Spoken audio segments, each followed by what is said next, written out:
ఈరోజు మనము ప్రోటీనూరియా గురించి డిస్కస్ చేద్దామండి.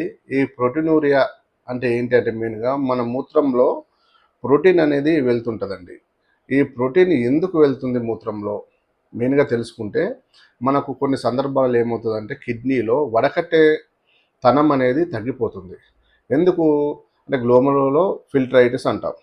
గ్లోమరులో నెఫ్రైటిస్ అంటే కిడ్నీ ఇన్ఫెక్షన్స్ వల్ల, లేకుంటే మన కొన్ని డయాబెటిక్ పేషెంట్స్ ఉంటారండి. డయాబెటిక్ నెఫ్రోపతి అంటాం. అంటే కిడ్నీ మీద ఎఫెక్ట్ పడ్డప్పుడు షుగర్ ఉన్న వాళ్ళలో, అలాగే కొన్ని రకాల ఇన్ఫెక్షన్స్ మూలంగా ఇలాంటి కండిషన్స్ వల్ల కిడ్నీ కొంచెం దెబ్బతిన్నప్పుడు వాళ్ళ ఫిల్టర్ అంటే కిడ్నీ వడకట్టెతనం అనేది కొంచెం తగ్గిపోయి ప్రోటీన్ మనం మూత్రంలో పంపేదానికంటే ఎక్కువ క్వాంటిటీ అనేది బయటకు పంపిస్తుంది.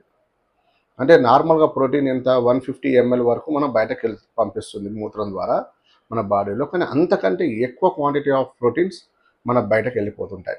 దీనివల్ల మనిషి చాలా అలసటగా ఉండడము, ఆకలి లేకపోవడము, చాలా నీరసంగా ఉండడము, ఇలాంటి లక్షణాలు అనేటివి ఎక్కువగా కనిపిస్తుంటాయి.